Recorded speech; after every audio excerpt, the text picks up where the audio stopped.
Il est appelé par certains un club d'amis, un club fermé, un club des grands de ce monde. Il s'agit du G20. En tout cas, c'est une organisation qui regroupe en tout cas les 20 grandes économies mondiales. Aujourd'hui, au XXIe siècle, la question est posée, est-ce que vraiment c'est toujours ces grands qui nous dirigent, ces grands qui nous gèrent, ces grands qui dictent le tempo et surtout la direction que doit prendre l'économie mondiale. Le G20. Aujourd'hui, nous parlons de G20, mais ce qui est comme nouvelle en tant qu'Africains que nous sommes aujourd'hui, c'est l'Union africaine. Cette Union africaine qui, par nos pères des indépendances, en tout cas, les grands panafricains ont toujours pensé une union qui travaillerait et qui serait toujours au service du continent africain. Aujourd'hui, peut-être que nos ancêtres ne sont pas là pour voir également le changement qui s'opère aujourd'hui sur l'échiquier international. Est-ce que l'Union africaine se suffisait-elle à ce jour? L'Union africaine dont beaucoup de questions sont posées par rapport déjà à son action sur terrain. Aujourd'hui, l'Union africaine a été et est désormais membre du G20. Ce qui nous intéresse ce soir, c'est d'examiner l'opportunité déjà pour l'Union africaine de rejoindre le G20. Mais la question principale, c'est celle de savoir est-ce que c'est du gagnant-gagnant ou encore, comme nos amis anglophones le disent, est-ce que c'est du win-win situation? On va voir également ce que représente cette union et surtout où cela va amener le continent africain qui a opéré plusieurs changements au cours de ces dernières années avec un agenda 2063 qui est cette Bible qui dirige le continent africain. On va voir comment cet agenda va se marier également avec d'autres programmes, sûrement qu'il y aura des concessions à faire par rapport au G20. Est-ce que le G20 aura-t-il aussi des concessions à faire par rapport à l'Union africaine qui désormais est membre? Qui, pour nous en parler, c'est déjà Damien Mazoune. Il y a cela quelques temps, nous étions avec Damien Mazoune, qui est entrepreneur social. Il est panafricain, très attaché au continent africain. Déjà, c'est une notion, c'est une histoire, Damien, que tu avais déjà soulevée il y a quelques semaines sur ce plateau, l'opportunité et l'importance de l'Union africaine de rejoindre le G20. Bienvenue tout d'abord dans l'émission Majuscule Propos. Merci Eddy. Voilà. Avec nous également l'économiste Teddy Kaberuka. Il est expert en économie. Il est rwandais, mais il s'y connaît pour ce qui est de l'économie mondiale, mais surtout de l'économie régionale et continentale. Bienvenue Teddy. Merci pour l'invitation. Voilà. Tout d'abord, à tous les deux, est-ce une bonne nouvelle, Teddy? Faire partie d'un groupe de décideurs, c'est déjà un fait. Et qu'est-ce qu'on apporte sur la table des discussions? Qu'est-ce qu'on contribue à cette panel de discussion et prise de décision? C'est aussi c'est un autre pas à franchir. Mais d'emblée, faire partie de ce groupe de gens qui décident sur l'avenir du monde, sur les grands défis auxquels le monde fait face, c'est déjà un pas. Mais le grand défi, c'est de savoir qu'est-ce que l'Afrique amène sur la table de discussion, qu'est-ce que l'Afrique va tirer de cette discussion. Je pense que c'est ça le nœud de la question. Décidément, c'est difficile pour Teddy d'y aller par oui ou par non.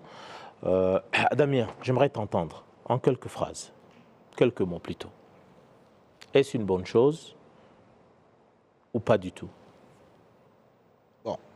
Dans mon rôle de laboratoire d'idées, je dois être quand même assez objectif en disant que La première réponse, quand même pour notre honneur, je rejoins d'abord sur ce plan Teddy, c'est bien d'entendre que nous faisons quand même partie d'un groupe où c'est la grande table.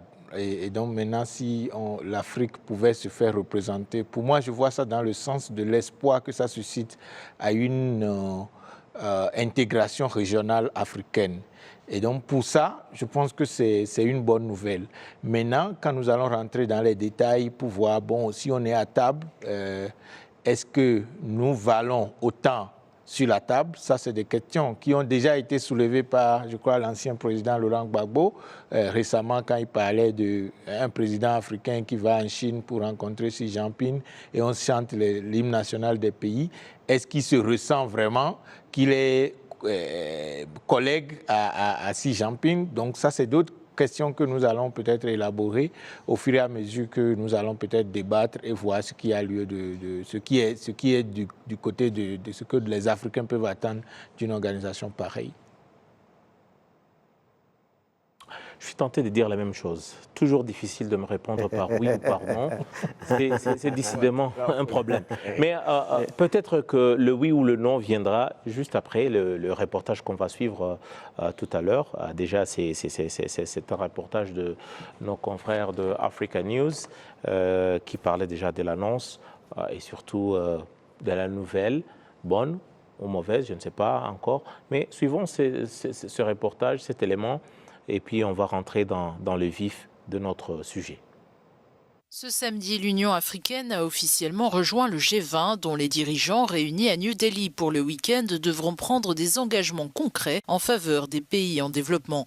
Cette année, l'Inde accueille et préside le groupe des plus grandes économies développées et émergentes de la planète. Le Premier ministre indien Narendra Modi a entamé son discours d'ouverture en souhaitant la bienvenue à son tout nouveau membre. Avant d'aller plus loin, je voudrais demander au chef de l'Union africaine de prendre place en tant que membre permanent du G20.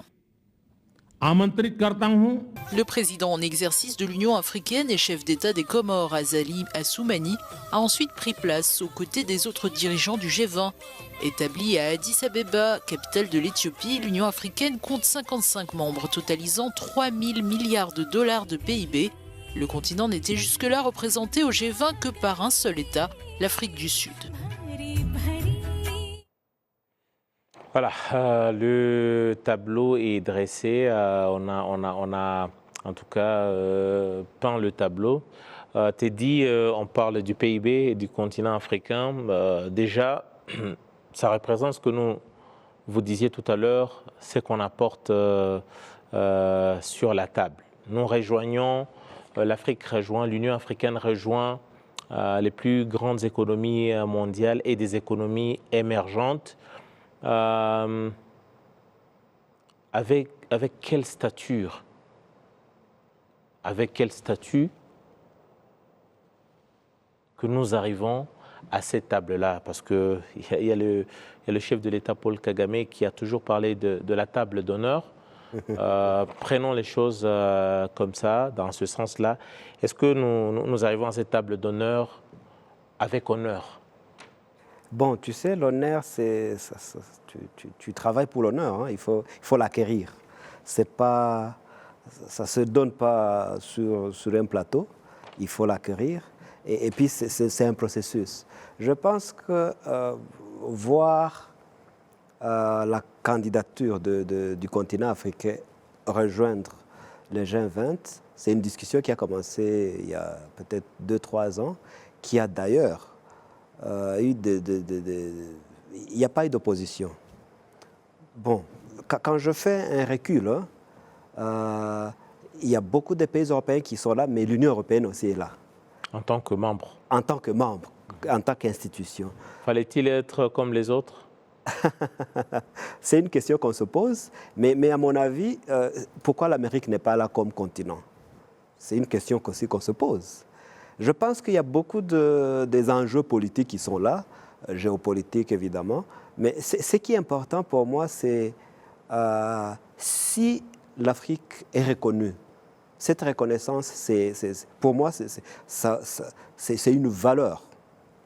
La reconnaissance du poids de l'Afrique d'aujourd'hui et du futur, parce que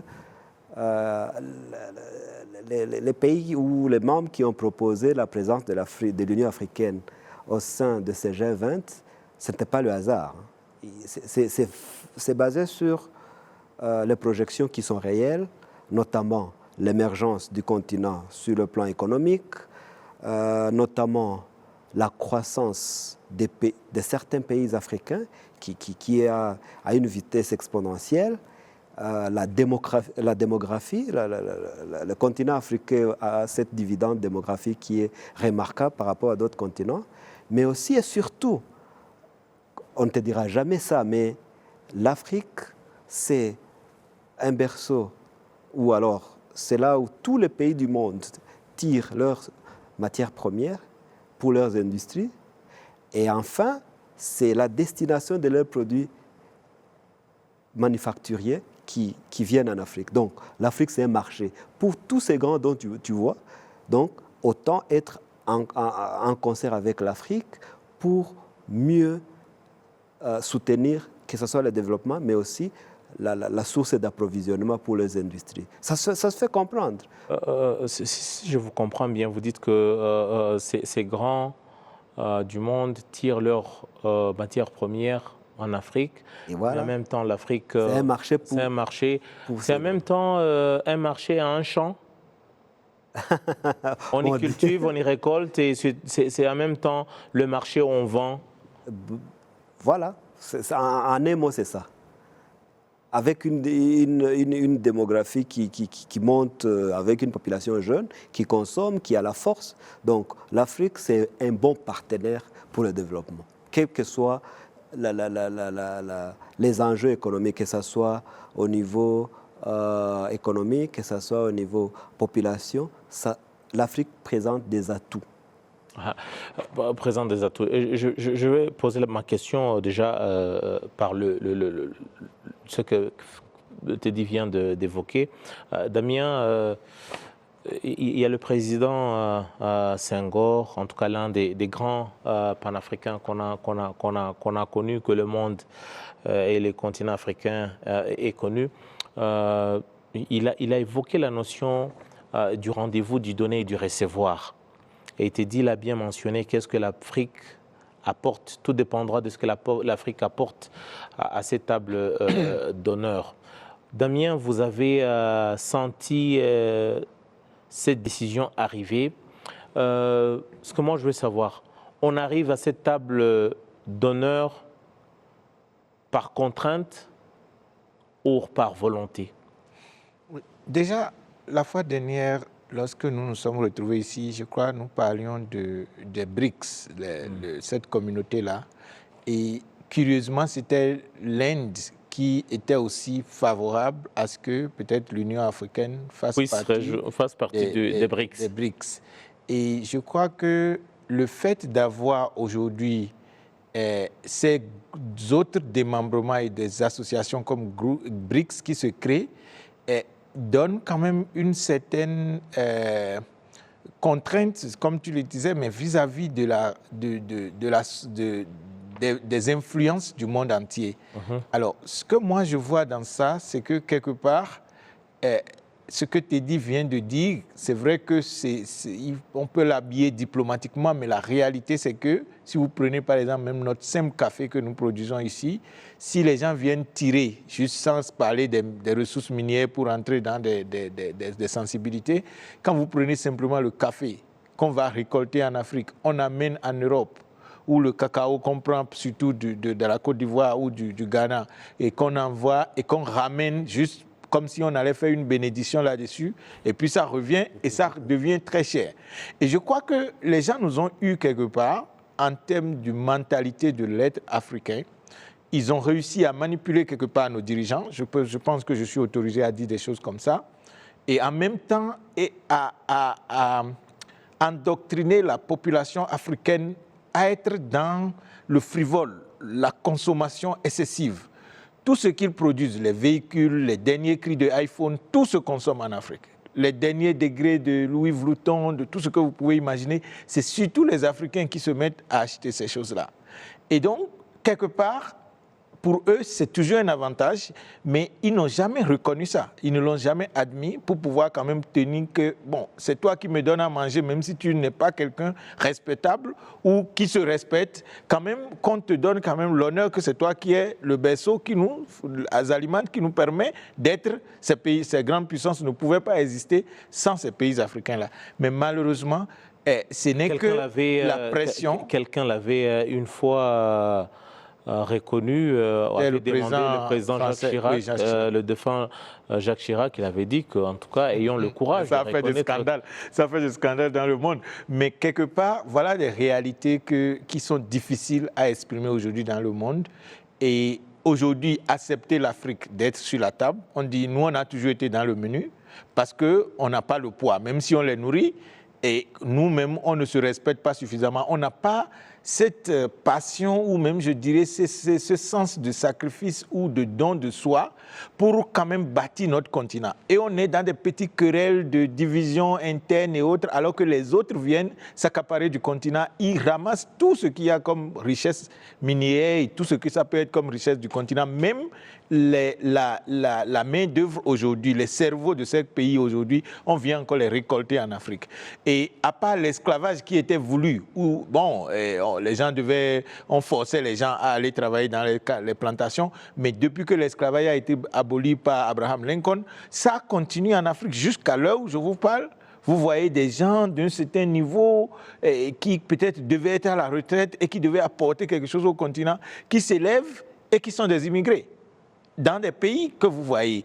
Et même leur vieillesse qui devait contribuer au continent est vendue à l'Occident quelque part. Donc moi, je pense qu'on a un souci aujourd'hui dans le continent et il faut se voir en face et sans faire quand même tout le temps de diplomatie. On peut pas aller du jour au lendemain, mais concrètement, si l'Afrique est invitée aujourd'hui sur cette table-là, elle n'a qu'à aussi comprendre que le fait d'être à table, c'est quelque chose, de ne pas être dans le menu, mais il faut peser sur cette table-là pour pouvoir quand même... et c'est là que la question de l'Union africaine ne faisant pas l'unanimité, une voix commune, parce que chaque année, vous voyez, nous, on a un président qui fait la rotation, l'année prochaine, ce ne serait plus le même président et tout. Comment on pouvait concéder une continuité dans la position de l'Union africaine, si ce n'est même pas peut-être dit que c'est le secrétaire général de l'organisation qui, au moins à 4 ans, renouvelable, qui pourra peut-être aller représenter le continent. Donc, il faudrait quand même revoir le mécanisme de fonctionnement de tout ceci pour voir comment l'Afrique peut profiter du fait que tout le monde l'en veut aujourd'hui.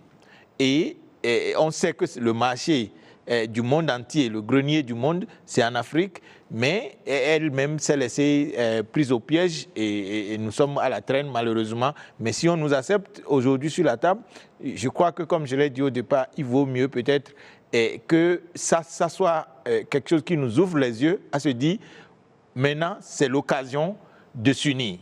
Parce que je vois même déjà les voix s'élèvent. Je ne sais pas si vous avez appris que le Nigeria déjà se réclame pour dire qu'elle fait partie de la plus grande économie du monde. Elle doit aussi se faire intégrer à la G20. Et c'est de bonne guerre. Et moi, je ne suis pas contre le fait qu'ils veillent ça. Mais c'est comme si, pour eux, ils ne considèrent même pas le fait que l'Union africaine soit sur la table déjà, et le temps même de pouvoir savourer ça et de dire qu'est-ce que nous allons déjà apporter à celui qui est déjà là. Il y a déjà l'Afrique du Sud. Donc, c'est devenu une question de nous aussi. Nous sommes une grande population, nous sommes un grand espace, nous avons l'économie, et donc, nous allons aussi devenir membres. Donc, je pense que c'est ce genre de fragilité interne que nous avons. Si l'Union africaine est admise, regroupons-nous autour de l'Union africaine et voir comment on peut déjà profiter pour faire le poids. Le Nigeria déjà qui était tergiversant, déjà pour ce qui est de la ratification du traité créant la ZLECAf. Oui, la ZLECAF, oui. Déjà, on peut dire que c'est dans la continuité, Teddy, de se voir, de se regarder comme un membre au lieu de se voir en tant qu'un tout, un groupe. Est-ce que, parlant de l'opportunité de l'Union africaine de devenir membre du G20, on parle de 3 000 milliards du PIB, donc c'est le poids en termes de chiffres du continent. C'est ce que le continent africain ou l'Union africaine apporte à table. Est-ce que les réalités, la physionomie et la configuration actuelle de l'économie mondiale a-t-elle joué pour ce qui est du processus d'adhésion de l'UA?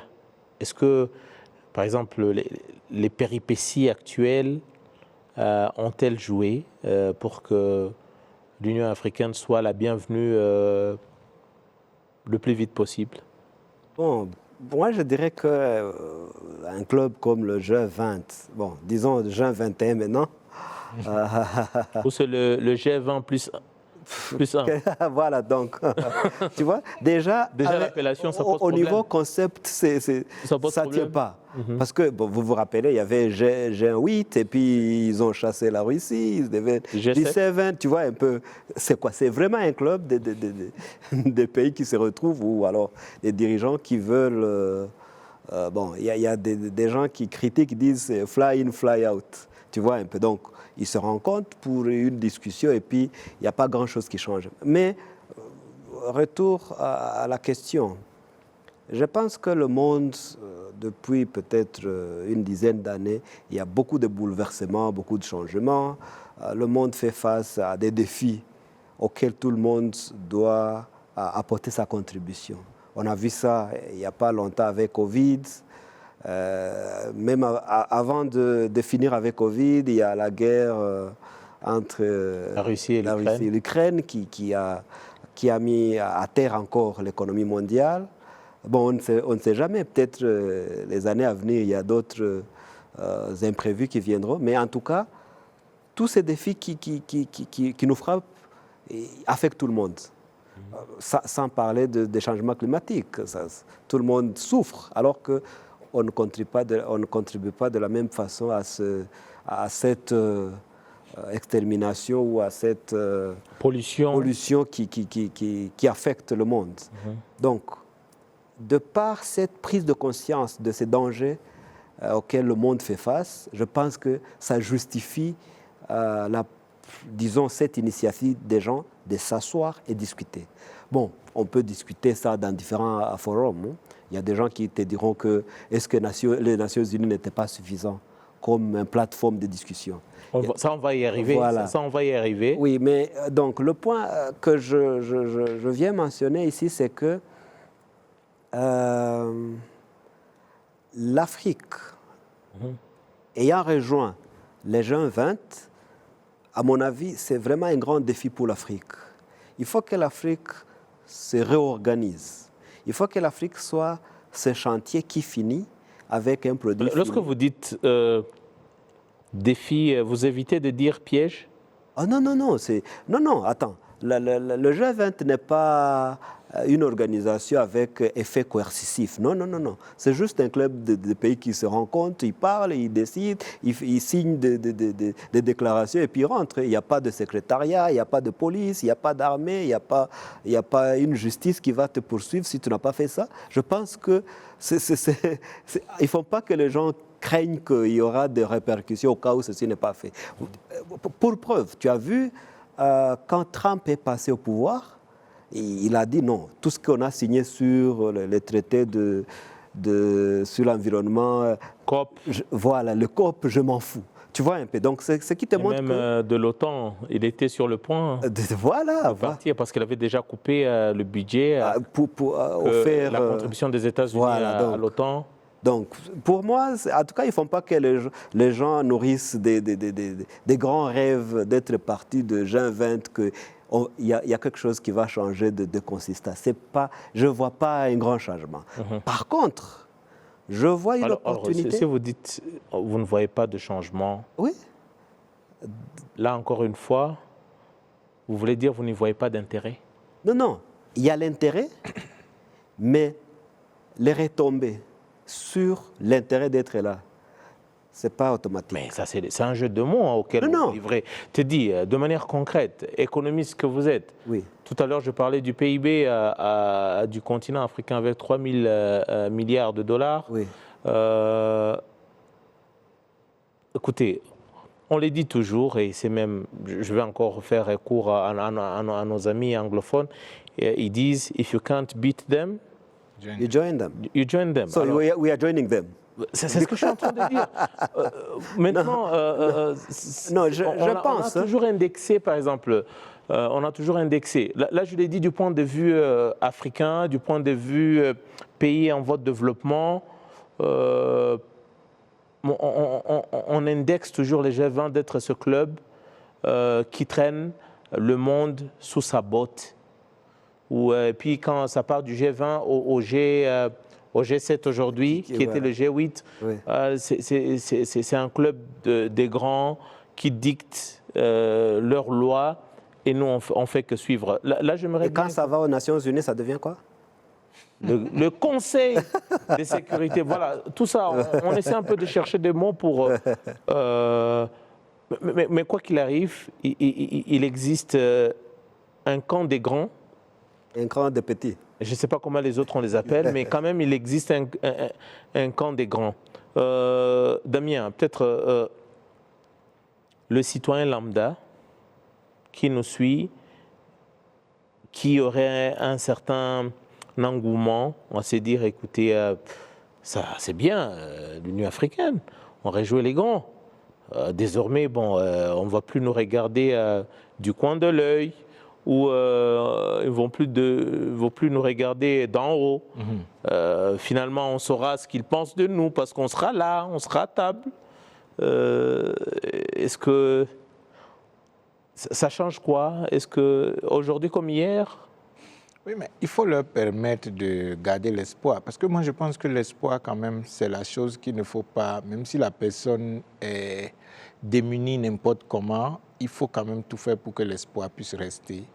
Et l'espoir fait vivre. Vous avez vu déjà... C'est l'espoir qui fait vivre. Oui, l'espoir qu'il y aura un demain meilleur, ou de se donner même, comme je l'ai dit la fois dernière quand nous faisons le débat en soulevant cette question, et quand ça devient tout est perdu, et bon, comme certains le disent, hein, des gens le disent ouvertement, même des gens nous appellent pour dire mais c'est vous seulement qui croyez en cette idée d'Afrique, mais nos dirigeants sont vendus, voilà ce qui se passe, vous ne pouvez rien faire en Afrique qui peut marcher si ce n'est pas les Blancs qui sont derrière ça. Maintenant, quand on dit des choses comme ça, au point où les Africains n'auront plus à croire en eux-mêmes qu'ils ont la capacité de faire des choses, et maintenant à perdre l'espoir dans le continent, je crois que ce serait du catastrophe. C'est pourquoi, vous avez vu, en 2016, l'Union africaine tout seul s'était réunie ici au Rwanda. Et par coïncidence, nous nous sommes retrouvés sur des débats où ils devaient parler du passeport africain. Et la façon, ce message a été désemballé pour le monde entier, surtout les populations lambda africaines dont vous parlez. C'était comme si... après cette réunion de 2016 ici à Kigali au Rwanda où ça s'est tenu, où le président, paix à son âme, Déby, était le président de l'Union africaine dans le temps, ils ont fait le passeport, ça fait quand même le choc, et tout le monde se disait waouh, maintenant il y a l'Afrique, il y a un peu. Mais il a fallu qu'on ne nous invite pas accident sur les plateaux, qu'on leur pose maintenant des questions réelles sur ce passeport-là. Ça va se produire où? Ils m'ont dit à Addis Ababa. J'ai dit mais attendez, le gars qui n'a pas d'acte de naissance, qui n'est pas né peut-être à l'hôpital et qui n'a pas de jugement supplétif, comment il va se retrouver à Addis Ababa pour chercher le passeport alors que déjà, il doit se déplacer pour aller chercher le visa. Il doit avoir déjà un passeport national pour aller à... Et c'est ce que je demandais. Je dis, mais comment est-ce qu'il faut partir d'un point A si vous ne réglez pas des problèmes fondamentaux, par exemple, comme la question d'identification des populations. Moi, je leur ai donné l'exemple du Rwanda, par exemple, où la carte d'identité nationale, elle est à vie. Aujourd'hui, il y a même des réformes à l'Assemblée qui veulent que cette carte d'identité aille jusqu'à la naissance. Mais avant, à 16 ans, un enfant peut se tailler sa carte d'identité et c'est à 500 francs rwandais. 500 francs rwandais, pour ceux qui ne connaissent pas la monnaie, c'est $1000. Ça fait 300 francs CFA. Supposez que, par exemple, dans des pays comme le Ghana, le Bénin ou d'autres pays, vous ayez la possibilité d'avoir une carte d'identité qui vous coûte, que nos paysans déjà, nos vendeurs, nos mamans peuvent se permettre d'avoir des cartes d'identité, même dans les villages, s'ils vont juste faire un peu de sacrifice avec $1000, ils peuvent se le permettre. Mais vous allez dans plusieurs pays dont je ne vais pas forcément citer des noms pour créer des jaloux, mais la carte d'identité, pour l'avoir, c'est pratiquement 10 $ au moins qu'il faut dépenser. Et ça se périme l'identité d'un citoyen de nos pays africains, d'ailleurs la plupart, périme chaque 5 ans ou 3 ans ou 7 ans selon les cas. Donc l'identité de la personne périme. Donc ça devient un luxe. Et si on ne règle pas ces problèmes en amont, et on nous a vendu ici le rêve d'un passeport africain, mais ce passeport africain, ça a été dit dans les médias aujourd'hui, avec un passeport africain, je ne peux même pas bouger dans un pays voisin. Je pars dans des pays africains, maintenant je dois calculer parce que ça fait le prix d'un billet d'avion ou bien de 5 billets d'avion en Europe que je dois payer pour le visa d'entrée unique pour entrer dans ces pays-là. Et donc, du coup, moi, j'étais critique vis-à-vis de ce qu'ils faisaient. Je dis, mais vous devez régler les problèmes en amont avant de commencer par nous parler du passeport africain. Mais j'ai compris que comme la population n'est pas assez éduquée, et que, bon, elle est dans les buzz quand on lui dit, voilà, oh, on nous a créé passeport africain, nous tous, on était presque emballés avant qu'on ne commence pas à poser les bonnes questions. C'est la même chose, je fais ce parallélisme pour ne pas parler typiquement de l'Union européenne, mais vous voyez aujourd'hui, nous nous sommes emballés dans un truc qui semble être gros, bon, voilà, c'est comme si on est rentré dans une société secrète, maintenant on est puissant, mais dedans, en dessous là, est-ce que nous-mêmes, quand on se regarde dans le miroir, est-ce que nous valons vraiment le poids avec ces gens ou nous serons quand même comme un produit, comme on nous dit souvent quand on vous vend, on vous donne un service gratuitement, c'est que vous devenez le produit. Donc, et nous sommes maintenant le produit à table pour les grands là, parce qu'au moins on nous accueille pour bien nous couper en morceaux, parce qu'on est déjà sur la table. C'est quand même là, vous allez loin. Est-ce que vous voulez dire que le continent africain s'offre un gibier de potence? Mais malheureusement, c'est la réalité, parce que nous venons de parler au départ de comment nos ressources sont exploitées. Même les téléphones, les derniers iPhone, dernier cri là, iPhone 15 et tout ça que nous achetons là, les matières premières viennent de l'Afrique quelque part, fondamentales pour la fabrication de ces trucs. Mais c'est nous qui sommes les premiers consommateurs de ces choses-là dans le monde. Les Blancs eux-mêmes, ils en consomment, mais pas autant que nous, parce que nous, on a ce complexe de nous devons prouver que nous sommes importants, nous devons prouver que nous le sommes. Mais eux, ils ont peut-être quelque part dépassé ce niveau de prouver ça. Et ça fait que nous, quelque part, on devient quand même les gens, le marché, mais on n'est jamais reconnu ou même respecté à sa justice. Donc, même si on essaie de jouer avec les mots, d'être diplomate pour ne pas verser les gens, mais la réalité, c'est que nous sommes un produit sur la table. Et si vous voyez la vie de nos populations dans des pays qui ont des ressources, et que moi, j'ai eu quand même le privilège de voyager ce continent dans les détails, et je me rends compte que c'est vraiment un scandale. Et malheureusement, le dirigeant africain qui ne connaît pas son propre pays, ou même le continent, et qui s'assoit à Addis Ababa, qui dit, voilà, vous savez, bon, nous avons une intégration régionale, il fait des discours, mais lui-même ne connaît pas ce que vit le commun du mortel de son propre pays. Parce que tellement que nos systèmes sont faits de telle façon que les dirigeants en majorité vivent en inadéquation, en déconnexion avec les réalités de leur propre peuple, que parfois c'est comme si quelqu'un vit au paradis et l'autre vit dans l'enfer et ils sont dans le même pays. Mais vous entendez des pays où, je ne vais pas nommer, la fille du président dit j'ai dépensé peut-être 4 000 $ pour payer un Uber, pour aller à l'école. Et des choses comme ça qui se disent dans nos continents. Et quand on dit 4 000 $, pour peut-être certains, c'est la fortune de leur vie, de leur naissance jusqu'à leur mort.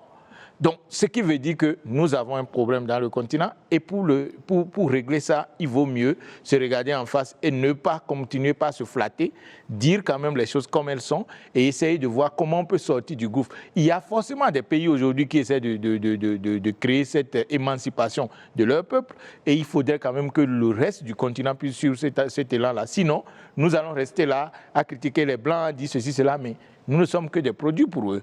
Parce qu'on ne peut pas se mesurer à ces gens tant qu'on n'est pas nous-mêmes, tant qu'on n'a pas pu prendre notre destin en main. Un Damien, si on doit lire entre les lignes, assez pessimiste quand même par rapport à cette avancée. Mais tu dis, l'économiste que vous êtes, si nous expliquons, si nous essayons un peu de discuter de certains sujets, c'est aussi et surtout pour l'intérêt du commun des mortels, les citoyens lambda. Et en termes économiques, quels sont les avantages à tirer concrètement pour l'Union africaine de ce club de G20? Bon, quand tu vois l'historique année par année, les différents sujets qui sont débattus, les différentes déclarations qui sont conclues, il y a pas mal de sujets qui intéressent l'Afrique parce que tout se fait pour l'harmonie du monde. En fait, c'est ça l'objectif. Quand tu vois sur les sujets par rapport au changement climatique, il n'y a pas une semaine, c'était le même sommet avec... à Nairobi, avec le tout premier sommet d'ailleurs tout à fait, voilà. du genre sur le continent africain. Voilà, donc tu vois... Où l'Afrique s'est réunie pour parler du climat. Voilà, voilà. Donc ce n'est pas un hasard parce que le climat, c'est un défi majeur pour nos économies, pour nos vies. Ce n'est pas seulement à l'économie, mais on perd nos citoyens jour et nuit. Vous avez vu ce qui s'est passé au Maroc hier. La semaine passée, c'était pareil, non pas la semaine passée, quelques semaines en Turquie. Donc, tout le monde est confronté à ce défi, climatique. Il faut que la solution soit coordonnée et harmonieuse. Sinon, on n'aura pas une solution, on n'aura pas un résultat. Donc, changement climatique, c'est un sujet qui regarde tout le monde. Le problème, c'est quoi? C'est qu'on n'est pas sur la même échelle d'agir sur le changement climatique. Les pays développés, disons, et eux, ils doivent réduire les émissions. À effet de serre, Voilà. Des gaz à effet de serre. Voilà. Nous, les pays africains, on parle de quoi? On doit rattraper les autres en termes de l'industrialisation. Voilà, donc on est coincé entre le marteau et l'enclume. On a toujours dit, on n'a pas le même deuil. On n'a pas le même deuil. Voilà, voilà. Donc tu comprends qu'il y a des bonnes questions qu'il faut se poser sur la même table avec eux. Comment on entame cette démarche? Ces questions, elles ont été débattues, on a trouvé un chemin. 100 milliards de dollars qu'on devait débloquer pour les pays africains. Il a été question des promesses non tenues des grandes industries du monde, dont la majorité se trouve dans le G20. Tout à fait. Et dans le reportage qu'on vient de suivre tout à l'heure, nos confrères ont écorché en disant les promesses faites par, ou en tout cas le devoir de certains grands envers les pays émergents. Oui. On n'a pas beaucoup touché le point, mais aujourd'hui, on va rejoindre un club des gens qui n'arrivent pas à honorer leurs engagements. Pourtant... Mais à la limite, ils sont conscients du défi auquel le monde fait face. Parce que c'est aussi un pas. Ça s'appelle de la compassion, t'es dit. Ça ne s'appelle pas de l'action, ça. Non, je ne pense pas que c'est la compassion parce qu'ils sont aussi touchés par les mêmes effets. On ne parle pas de ce qui se passe en Afrique par rapport à l'Europe. L'Europe a des défis par rapport au changement climatique, l'Asie. Ils en payent le prix, c'est vrai. Oui, tout le monde est victime de ça. Victime de ça, mais on est tous victimes, mais on n'est pas tous auteurs. Bon, à un niveau plus ou moins différent, parce que pour eux, c'est autre chose. Pour nous... Non, vous essayez de relativiser les choses. Non. Mais si on parle aujourd'hui du continent africain qui... par exemple, la contribution du continent africain sur la pollution, c'est moins de 4% de la pollution mondiale. Pour dire, c'est presque dérisoire par rapport à ce qu'il faut. À ce que les autres font. Justement, il y a cette obligation morale. Est-ce qu'en se rapprochant de la table d'honneur, on peut extrapoler en disant... C'est une meilleure manière du continent africain, par exemple, de réclamer. C'est Ou de dû poser des bonnes questions. de poser des bonnes questions. Oui, parce que On quitte les gradins pour descendre dans l'arène. C'est un peu ça. Voyez ça dans cette optique. Comme tout le monde est conscient qu'il y a un problème, si on est sur la même table, on peut proposer des solutions qui soient adaptées à chaque continent ou à chaque contexte. Ouais. Parce que pour eux, ils disent réduire les émissions de gaz à effet de serre. Voilà, donc ça veut dire quoi? Moderniser leur industrialisation, fermer certaines centrales nucléaires, ou je ne sais pas moi, tu vois. Mais pour nous, ce n'est pas ça. Ce qu'on doit faire, c'est d'autres initiatives par rapport à nos reboisements, réduire notre charrette automobile, tu vois un peu. Donc, il y a différentes initiatives qui doivent être faites à différents niveaux, mais tout le monde contribue à ce mouvement. Je pense qu'être sur la même table avec eux, c'est la meilleure façon d'articuler ça, plutôt que de ne pas être présent sur la table de discussion. Bon, peut-être, permettez-moi que j'avance. Hein. J'ai évoqué le problème de changement climatique, mais rappelez-vous, en 2018-2019, quand on commençait à parler d'allègement de la dette des pays émergents, c'était un sujet qui a été mis sur la table. Pendant Covid, en 2020, il y a aussi une résolution qui a été prise. Malheureusement, ils n'ont pas honoré leurs engagements. Mais moi, à mon avis, être sur la table, c'est se regarder dans les yeux avec eux et dire, et voilà, vous demandez ceci, mais vous avez aussi l'obligation de faire ceci. Je pense qu'il n'y a pas une perte d'être là. Il y a plutôt un gain d'être sur la table. Parmi les gens 20, être là et influencer parfois les sujets de discussion. Parce que quand on est membre... La question fondamentale qui se pose aujourd'hui, est-ce que nous y allons en bataille rangée? Est-ce que nous y allons en tant que bloc? Déjà, si vous avez parlé du Nigeria, par exemple, qui se regarde dans le miroir. Nous avons le continent africain aujourd'hui avec 1,3 milliard d'habitants, avec une jeunesse de plus de 65% pour ce qui est du continent africain. Mais tout d'un coup, il y a le Nigeria qui dit, écoutez, il y a l'Afrique du Sud, ou sinon, en tout cas, la plus grande économie continentale. Écoutez, moi aussi, je ne suis pas tombé de la pluie d'hier. Considérez-moi avec plus de 200 millions d'habitants, avec mon économie aujourd'hui, je dois être vu et considéré à ma propre façon. Ça, c'est un des pays sur un continent d'1,3 milliard, c'est 200 millions de personnes qui disent, écoutez, considérez-nous en dehors de ce bloc et il y ait d'autres considérations. Est-ce que déjà ça ne nous fragilise pas d'emblée? Tu as raison. Hein. Si on pouvait y aller avec une voix soudée, ça serait idéal. Mais la réalité est qu'on n'est pas là. Mais pas pour ne pas perdre espoir. Bon, je me dis, c'est la première année. On n'a pas eu le temps de se consulter. Ça aussi, il faut l'admettre. Donc, c'était une proposition qui a été émise l'année dernière. Et voilà, cette année, ils ont accepté ça. C'est pas grave déjà. Non, je pense nous allons rejoindre un tel club sans se consulter.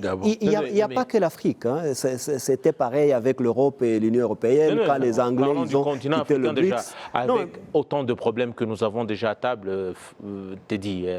Non, moi. 55 membres. J'aimerais que tu aies les chefs d'État sur cette plateau pour te répondre. Mais en tant que citoyen, donne-moi une seconde. Okay. En tant que citoyen qui observe,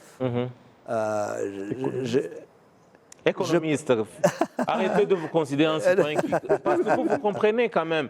Il y a des millions d'Africains qui ne comprennent pas vraiment dans quelle direction Bon, je pense qu'on a l'obligation aussi d'éclairer ouais. Mais je pense que la prochaine réunion ou la table l'Afrique sera mieux que cette année. Parlera d'une même voix. Je présume, hein, je présume. Parce que, bon, on a tous intérêt d'avoir une même voix que d'être séparés. Je pense qu'on est unanimement conforme à cette déclaration que si on a une même voix, on pèse plus que si on est séparé.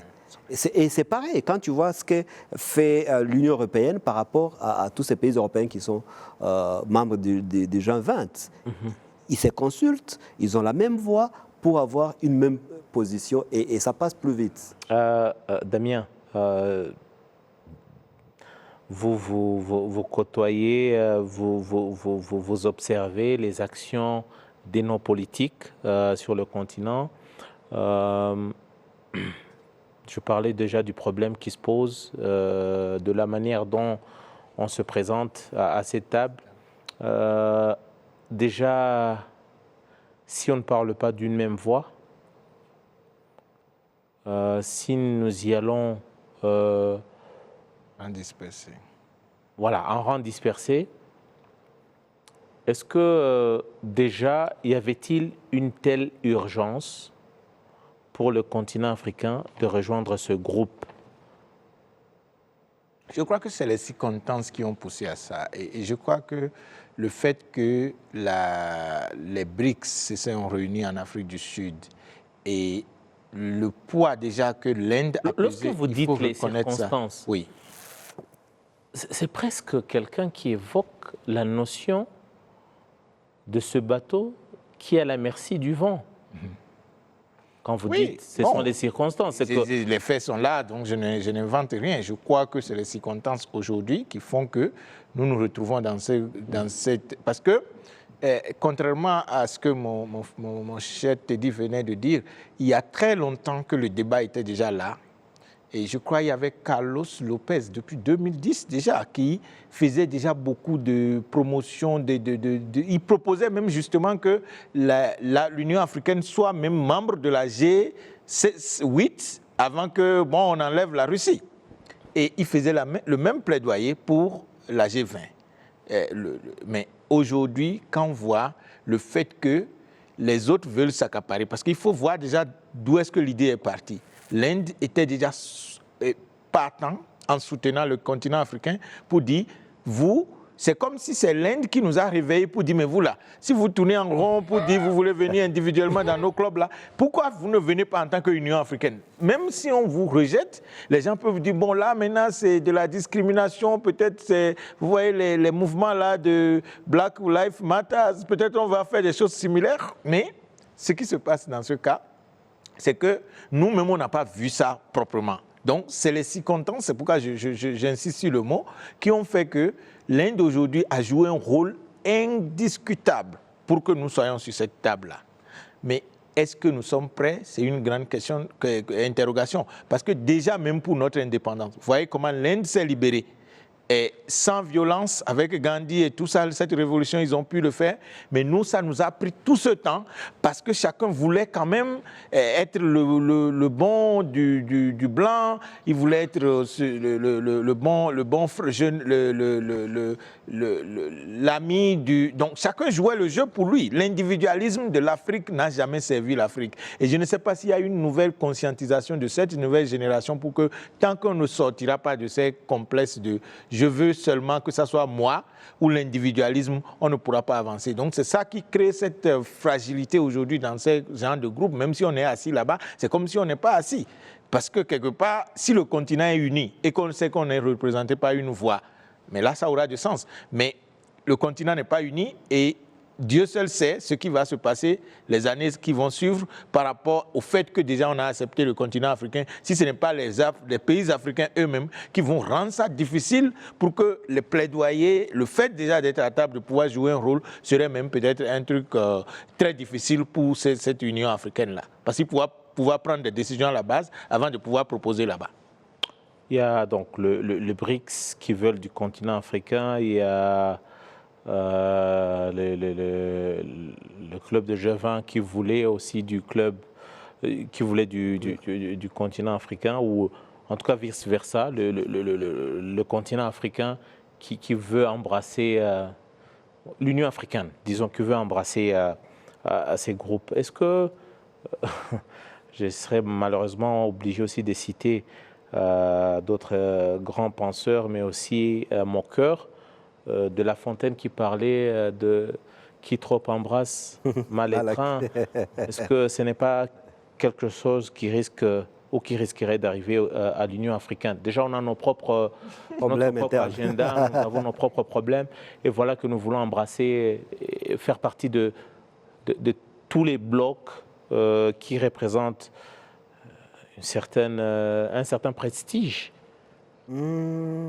C'est vrai, c'est un danger que tout le monde peut percevoir. Mais je pense que tout ce bloc dont tu parles sert des intérêts différents. Parce que quand je fais analyse thématique, je vois le BRICS servir un autre intérêt vraiment différent de ce que le G20 peut servir. Et pour moi, j'ai été toujours supporter de joindre le BRICS, parce que c'est une alternative pour le mécanisme de financement, de développement, de modèles de développement, qui vient